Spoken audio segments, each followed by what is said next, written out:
ಎಲ್ರಿಗೂ ನಮಸ್ಕಾರ. ನೀವು ನೋಡ್ತಾ ಇದ್ದೀರಾ ಟಿವಿ ವಿಕ್ರಮ. ನಾನು ಮುಮ್ತಾಜ್ ಅಬ್ದುಲ್ ನೆಲೆಡ್ಕ. ನೀವಿನ್ನೂ ಟಿವಿ ವಿಕ್ರಮವನ್ನು ಸಬ್ಸ್ಕ್ರೈಬ್ ಮಾಡದಿದ್ದಲ್ಲಿ ದಯವಿಟ್ಟು ಈ ಕೂಡಲೇ ಟಿವಿ ವಿಕ್ರಮವನ್ನು ಸಬ್ಸ್ಕ್ರೈಬ್ ಮಾಡಿ, ಹಾಗೆ ಬೆಲ್ ಐಕನನ್ನು ಕ್ಲಿಕ್ ಮಾಡೋದನ್ನು ಮರಿಬೇಡಿ. ವೀಕ್ಷಕರೇ, ಯಾಕೆ ಬೇಕಿತ್ತು ಅಂತ, ಅದು ಈ ವಯಸ್ಸಲ್ಲಿ ಏನು ಹೇಳಿದ್ರು ಕೇಳೋದಿಲ್ಲ ನೋಡಿ. ಆ ಕಡೆ ಆ ಇಟಲಿ ಮಾತಿ ಏನೋ ಹೇಳ್ಕೊಡೋದು, ಇವರು ಅದನ್ನು ಚಾಚು ತಪ್ಪದೆ ಮಾಡೋದು, ಕೊನೆಗೆ ಎಲ್ಲರ ಎದುರು ಬೈಸ್ಕೊಂಡು ಹೋಗಿಬಿಡೋದು. ಯಾಕೆ ಬೇಕು ಹೇಳಿದಲ್ಲ? ಖರ್ಗೆ ಸಾಹೇಬ್ರನ್ನ ಕ್ಷಮಿಸಿ, ಅವರನ್ನ ಸಾಹೇಬ್ರು ಅಂತ ಕರೆದ್ರು ಒಂದಷ್ಟು ಜನರಿಗೆ ಬೇಜಾರಾಗತ್ತೆ ನೋಡಿ. ಖರ್ಗೆ ಅವರ ಎಕ್ಸ್ ಖಾತೆಯನ್ನು ಯಾರಾದರೂ ಫಾಲೋ ಮಾಡಿದ್ರೆ ಅವರೊಂದು ಟ್ವೀಟ್ ಮಾಡಿದ್ರು ನಿಮಗೆ ಕಾಣಿಸುತ್ತೆ. ಏಪ್ರಿಲ್ 19ನೇ ತಾರೀಕು ಅವರೊಂದು ಟ್ವೀಟನ್ನು ಮಾಡ್ತಾರೆ. ಅದನ್ನು ನೋಡಿ ಆ್ಯಕ್ಚುಲಿ ನನಗೂ ಬಹಳ ಶಾಕ್ ಆಗೋಯ್ತು. ಮಲ್ಲಿಕಾರ್ಜುನ ಖರ್ಗೆ ಅವರು ಮಹಾಕುಂಭ ಮೇಳದಲ್ಲಿ ತ್ರಿವೇಣಿ ಸಂಗಮದಲ್ಲಿ ಮಿಂದಿದ್ರೆ ಬಡತನ ನಿರ್ಮೂಲನೆ ಆಗುತ್ತಾ ಅಂತ ಕೇಳಿದಂತಹ ವ್ಯಕ್ತಿ ಅಲ್ವಾ. ಅಂತಹ ವ್ಯಕ್ತಿಗೆ ಇದ್ದಕ್ಕಿದ್ದ ಹಾಗೆ ಹಿಂದೂಗಳ ಮೇಲೆ ಕನಿಕರ ಹುಡ್ಕೊಳ್ಳುತ್ತೆ, ಅದು ಕೂಡ ಬಾಂಗ್ಲಾದೇಶದ ಹಿಂದೂಗಳ ಮೇಲೆ. ಏನ್ ಹೇಳ್ತಾರೆ? ಮೋದಿಜಿ ಮತ್ತು ಯೂನುಸ್ ಅವರ ಭೇಟಿಯಿಂದ ಏನು ಪ್ರಯೋಜನ ಆಗಿಲ್ಲ, ಅಲ್ಲಿ ಹಿಂದೂಗಳ ಸಾವಾಗ್ತಾ ಇದೆ, ಮೋದಿಜಿ ಫೇಲ್ ಆಗಿಬಿಟ್ಟಿದ್ದಾರೆ, ಈ ರೀತಿಯಾಗಿ ಖರ್ಗೆ ಅವರು ಹೇಳ್ತಾರೆ.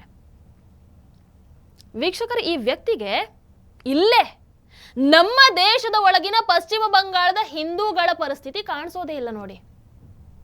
ಅವರ ಕಷ್ಟ ಗೊತ್ತೇ ಆಗಲ್ಲ. ಬಾಂಗ್ಲಾದ ಹಿಂದೂಗಳ ಮೇಲೆ ಕನಿಕರ ಮೂಡುತ್ತೆ. ಅಂಡ್ ಅದು ನಾನು ತಪ್ಪು ಅಂತ ಖಂಡಿತವಾಗ್ಲೂ ಹೇಳಲ್ಲ, ಅದರ ಬಗ್ಗೆ ಮಾತಾಡಬೇಕು, ಪ್ರತಿಯೊಬ್ರು ದನಿ ಎತ್ತಲೇಬೇಕು. ಆದರೆ ಇಷ್ಟು ವರ್ಷ ಇಲ್ಲದೆ ಇದ್ದಂಥದ್ದು ಸಡನ್ ಆಗಿ ಯಾಕೆ ಬಂತು ಅಂತ ಅಷ್ಟೇ. ಇರ್ಲಿ, ಪರವಾಗಿಲ್ಲ. ವೀಕ್ಷಕರು, ಇಲ್ಲಿ ಮಜಾ ಏನು ಅಂತ ಹೇಳಿದ್ರೆ, ಖರ್ಗೆ ಅವರು ಈ ಹೇಳಿಕೆ ಕೊಟ್ಟಂತಹ ಕೇವಲ 48 ಗಂಟೆಯಲ್ಲಿ ಮೋದಿಜಿ ಖರ್ಗೆ ಅವರ ಶೇಪ್ ಔಟ್ ಮಾಡಿಬಿಡ್ತಾರೆ. ಭಾರತವನ್ನ ತಿರುಗಿ ಹಾಕೊಂಡ್ರೆ ಏನಾಗುತ್ತೆ ಅನ್ನುವಂಥದ್ದನ್ನ ಯೂನುಸ್ ಅವರಿಗೆ ತೋರಿಸ್ಕೊಡ್ತಾರೆ. ವೀಕ್ಷಕರೇ, ಪಾಕಿಸ್ತಾನದ ಕತೆ ಹೇಗಾಗಿದೆ ಅಂತ ನೋಡ್ತಾ ಇದ್ದೀರಲ್ವಾ? ಯುದ್ಧವನ್ನೇ ಮಾಡದೆ ಒಂದು ದೇಶವನ್ನ ಭಿಕಾರಿ ಮಾಡೋದು ಹೇಗೆ ಅಂತ ಮೋದಿಜಿ ಪಾಕಿಸ್ತಾನದ ವಿಚಾರದಲ್ಲಿ ತೋರಿಸ್ಕೊಟ್ಟಿದ್ದಾರೆ. ಅಂಡ್ ಅದೇ ತಂತ್ರವನ್ನ ಈಗ ಬಾಂಗ್ಲಾದೇಶದ ಮೇಲೆ ಬಳಸೋದಕ್ಕೆ ಮೋದಿಜಿ ಸರ್ಕಾರ ಹೊರಟು ನಿಂತಿದೆ. ಚೀನಾ ಬೆನ್ನ ಹಿಂದೆ ಇದೆ ಅಂತ ಅಹಂಕಾರದಲ್ಲಿರುವಂತಹ ಬಾಂಗ್ಲಾದೇಶ ನಿಜ ಹೇಳಬೇಕು ಅಂತ ಹೇಳಿದ್ರೆ ಆರ್ಥಿಕವಾಗಿ ನರಳುತ್ತಾ ಇದೆ. ಸೇಮ್ ಟು ಸೇಮ್ ಪಾಕಿಸ್ತಾನದಲ್ಲಿ ಪ್ರಾರಂಭದ ಪರಿಸ್ಥಿತಿ ಹೇಗಿತ್ತು ಅದೇ ರೀತಿ ಇವತ್ತು ಬಾಂಗ್ಲಾದೇಶ ಸಾಲಕ್ಕಾಗಿ IMF ಬಳಿ ಬೇಡಿಕೊಳ್ತಾ ಇದೆ. ಅಂಡ್ ಇದೇ ಟೈಮಲ್ಲಿ ಮೋದಿಜಿಯವರು ಬಾಂಗ್ಲಾದೇಶಕ್ಕೆ ಒಂದು ದೊಡ್ಡ ಏಟನ್ನು ಕೊಟ್ಟುಬಿಟ್ರು. ಬಾಂಗ್ಲಾದೇಶದಲ್ಲಿ ಶೇಖ್ ಹಸೀನಾ ಅವರ ಸರ್ಕಾರ ಪತನಗೊಂಡ ನಂತರ ನಿಮಗೆಲ್ರಿಗೂ ಗೊತ್ತಿದೆ, ಹಿಂಸಾಚಾರ ಸಿಕ್ಕಾಪಟ್ಟೆ ಜಾಸ್ತಿ ಆಗುತ್ತೆ. ನಿರಂತರವಾಗಿ ಹಿಂದೂ ಅಲ್ಪಸಂಖ್ಯಾತರ ಮೇಲೆ ದಾಳಿಗಳು ನಡೆಯುತ್ತವೆ. ಯಾವ ದೇಶದ ಕಾನೂನು ಸುವ್ಯವಸ್ಥೆ ಸರಿ ಇರೋದಿಲ್ವೋ ಅಲ್ಲಿ ವ್ಯಾಪಾರ ವಹಿವಾಟನ್ನು ನಡೆಸೋದಕ್ಕೆ ಆಗಿರಬಹುದು ಅಥವಾ ಹೂಡಿಕೆಯನ್ನ ಮಾಡೋದಕ್ಕೆ ಆಗಿರಬಹುದು, ಬರುವಂಥವರ ಸಂಖ್ಯೆ ಫಾರ್ ಶ್ಯೂರ್ ಕಡಿಮೆ ಆಗುತ್ತೆ. ಇವತ್ತು ಬಾಂಗ್ಲಾದೇಶದ ಸಿಚುವೇಶನ್ ಕೂಡ ಹಾಗೆ ಆಗಿದೆ. ಬಾಂಗ್ಲಾದೇಶದಲ್ಲಿ ಕೇವಲ 40% ಜನರಿಗೆ ಈಗ ಕೆಲಸ ಸಿಗ್ತಾ ಇರುವಂಥದ್ದು. ಅಂಡ್ ಜೊತೆಗೆ ಬಾಂಗ್ಲಾ ಹೆಚ್ಚಾಗಿ ರಫ್ತು ಮಾಡಿ ಆದಾಯವನ್ನು ಮಾಡ್ತಾ ಇರುವಂಥದ್ದು ಯಾವುದರಿಂದ ಅಂತ ಕೇಳಿದ್ರೆ ಅದು ಗಾರ್ಮೆಂಟ್ಸ್ ಇಂದ. 80% ರಫ್ತು ಗಾರ್ಮೆಂಟ್ಸ್ ಇಂದ ಆಗತ್ತೆ. ಸಾರಿ ಆಗತ್ತೆ ಅಲ್ಲ, ಆಗ್ತಾ ಇತ್ತು. ಆದರೆ ಈಗ ಎಲ್ಲ ಅವರ ಆ ಅಹಂಕಾರದ ಪರಮಾವಧಿಯಲ್ಲಿ ಕೊಚ್ಕೊಂಡು ಹೋಗಿದೆ. ಇನ್ನು 3 ತಿಂಗಳು ಈ ವಿದೇಶಿ ವಿನಿಮಯಗಳನ್ನು ಅವರು ಮಾಡ್ಕೊಳ್ಬಹುದಷ್ಟೆ. ಅದಾದ ಮೇಲೆ ತಲೆ ಮೇಲೆ ಮಾಡಿ ಆಕಾಶವನ್ನ ನೋಡ್ತಾ ಕೂತ್ಕೊಳ್ಬೇಕಷ್ಟೆ. ವೀಕ್ಷಕರು, ಬಾಂಗ್ಲಾದೇಶದಲ್ಲಿ ಶೇಖ್ ಹಸೀನಾ ಅವರಿದ್ದಾಗ 5.6% ಇದ್ದಂತಹ GDP ಈಗ 3.5ಕ್ಕೆ ಕುಸಿದಿದೆ. ಇಂತಹ ಟೈಮಲ್ಲಿ ಯಾರು ಸಾಲ ಕೊಡ್ತಾರೆ ಹೇಳಿ ನೀವು? IMF ಹೇಳ್ತಾ ಇದೆ, ನಿಮಗೆ ಸಾಲ ನಾವು ಕೊಡಬೇಕು ಅಂತ ಹೇಳಿದ್ರೆ ಮೊದಲು ಆರ್ಥಿಕ ಶಿಸ್ತನ್ನು ಕಾಪಾಡಿ, ಟ್ಯಾಕ್ಸ್ ಹೆಚ್ಚು ಮಾಡಿ, ಸಬ್ಸಿಡಿ ನಿಲ್ಲಿಸಿ ಅಂತ. ಇಂತಹ ಹೊತ್ತಲ್ಲಿ ಬಾಂಗ್ಲಾದೇಶಕ್ಕೆ ನಮ್ಮ ಭಾರತ ಕೂಡ ಒಂದು ಶಾಕನ್ನು ಕೊಡುತ್ತೆ. ಬಾಂಗ್ಲಾದೇಶದಲ್ಲಿ ನಡಿಬೇಕಾಗಿದ್ದಂತಹ ಸರಿಸುಮಾರು 5,000 ಕೋಟಿ ರೂಪಾಯಿಯಷ್ಟು ವೆಚ್ಚದ ರೈಲ್ವೆ ಕಾಮಗಾರಿ ಈಗ ನಿಂತು ಹೋಗ್ತಾ ಇದೆ. ಸೊ ಇದರಿಂದ ಬಾಂಗ್ಲಾದೇಶದ ರೈಲ್ವೆ ನೆಟ್ವರ್ಕ್ ಏನಿದೆ ಅದು ಸಾಕಷ್ಟು ಸಮಸ್ಯೆಯನ್ನು ಎದುರಿಸಬೇಕಾಗತ್ತೆ. ಅಯ್ಯೋ ಹೋದ್ರೆ ಹೋಗ್ಲಿ ಬಿಡಿ, ಭಾರತ ನಮಗೆ ಸಹಾಯವನ್ನ ಮಾಡಲಿಲ್ಲ ಅಂದ್ರೆ ಏನಂತೆ, ನಾವು ಚೀನಾದಿಂದ ಸಾಲವನ್ನ ತಗೊಂಡು ಇದನ್ನ ಮುಂದುವರಿಸ್ತೀವಿ ಅಂತ ಬಾಂಗ್ಲಾದೇಶ ಬೈ ಚಾನ್ಸ್ ಹೋದರೆ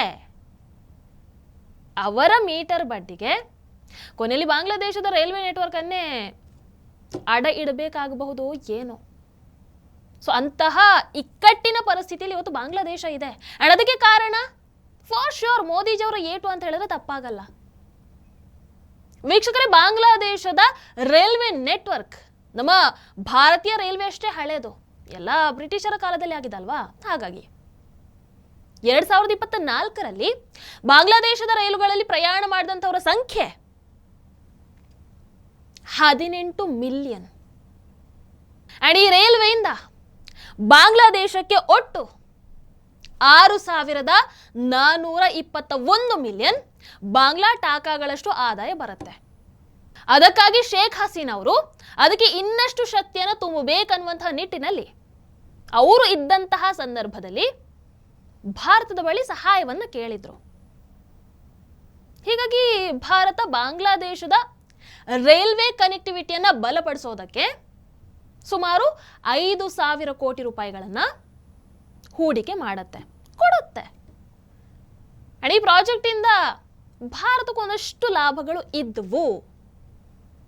ಕೋಲ್ಕತಾದಿಂದ ಬಾಂಗ್ಲಾದೇಶದ ಮೂಲಕ ಈಶಾನ್ಯ ರಾಜ್ಯಗಳಿಗೆ ಸಂಪರ್ಕವನ್ನ ಇದು ಕಲ್ಪಿಸುತ್ತೆ. ಹಾಗಾಗಿ ಬಟ್ ಈಗ ಇದು ನಿಂತು ಹೋದ್ರೆ ಇದರಿಂದ ಭಾರತಕ್ಕೆ ಏನಾದರೂ ದೊಡ್ಡ ನಷ್ಟ ಇದೆಯಾ? ಖಂಡಿತ ಇಲ್ಲ. ಇದರ ಎಫೆಕ್ಟ್ ಸಂಪೂರ್ಣವಾಗಿ ಆಗುವಂಥದ್ದು ಬಾಂಗ್ಲಾದೇಶಕ್ಕೆ. ರೈಲ್ವೆ ಅಭಿವೃದ್ಧಿ ಅರ್ಧಕ್ಕೆ ನಿಂತಾಗ ಏನಾಗತ್ತೆ? ಅಲ್ಲಿ ಕೆಲಸಗಾರರು ಕೆಲಸವನ್ನ ಕಳ್ಕೊಳ್ತಾರೆ. ಬಾಂಗ್ಲಾ ರೈಲ್ವೆ ಸಂಕಷ್ಟಕ್ಕೆ ಸಿಕ್ಕಾಕೊಳ್ಳುತ್ತೆ. ಅಲ್ಲಿನ ಪರಿಸ್ಥಿತಿ ನೋಡಿ ಈಗಾಗಲೇ ಒಂದಷ್ಟು ಕಂಪನಿಗಳು ಹೂಡಿಕೆಯನ್ನ ಹಿಂತೆಗೆದುಕೊಳ್ತಾ ಇದೆ. ಹಾಗಾದ್ರೆ ಇನ್ನು ಮುಂದಿನ ಪರಿಸ್ಥಿತಿಯನ್ನು ಯಾರು ಕೂಡ ಅಲ್ಲಿ ವಹಿವಾಟನ್ನು ನಡೆಸೋದಕ್ಕೆ ಮುಂದಾಗಲ್ಲ. ಇದು ಸೇಮ್ ಟು ಸೇಮ್ ಪಾಕಿಸ್ತಾನದ ಕಥೆ ಆಗತ್ತೆ ಬಾಂಗ್ಲಾದೇಶಕ್ಕೆ. ವೀಕ್ಷಕರೇ, ಮೋದಿಜಿ ಬಂದಾಗ ಮೊದಲು ಹೀಗೆ ಪಾಕಿಸ್ತಾನ ಕೂಡ ಬಹಳ ಉರಿತಾ ಇತ್ತು. ಮೋದಿಜಿ ಯುದ್ಧವನ್ನ ಮಾಡದೆ ಬರ್ಬಾದ್ ಮಾಡಿ ಹಾಕ್ತಾರೆ ಪಾಕಿಸ್ತಾನವನ್ನ. ಈಗ ಬಾಂಗ್ಲಾದೇಶದ ಕಥೆಯನ್ನು ಕೂಡ ನೋಡ್ತಾ ಇದ್ರೆ ಹಾಗೆ ಅನ್ಸುತ್ತೆ, ಹಾಗೆ ಆಗಬಹುದು ಏನು ಅಂತ. ಯೂನುಸ್ ಹೀಗೆ ಆಡ್ತಾ ಇದ್ರೆ 1 ರಿಂದ 2 ವರ್ಷದಲ್ಲಿ ಬಾಂಗ್ಲಾ ಜಗತ್ತಿನ ಮುಂದೆ ತಟ್ಟಿ ಹಿಡ್ಕೊಂಡು ಭಿಕ್ಷೆಯನ್ನು ಎತ್ತಬೇಕಾಗಬಹುದು.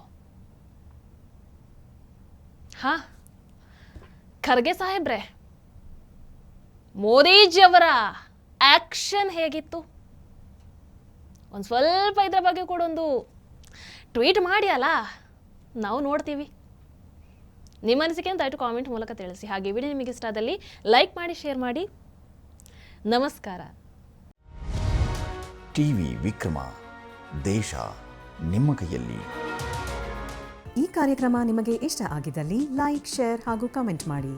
ಟಿವಿ ವಿಕ್ರಮದ ಕಾರ್ಯಕ್ರಮಗಳನ್ನು ನಿರಂತರವಾಗಿ ವೀಕ್ಷಿಸಲು ಸಬ್ಸ್ಕ್ರೈಬ್ ಮಾಡಿ, ಬೆಲ್ ಐಕನ್ ಒತ್ತಿ.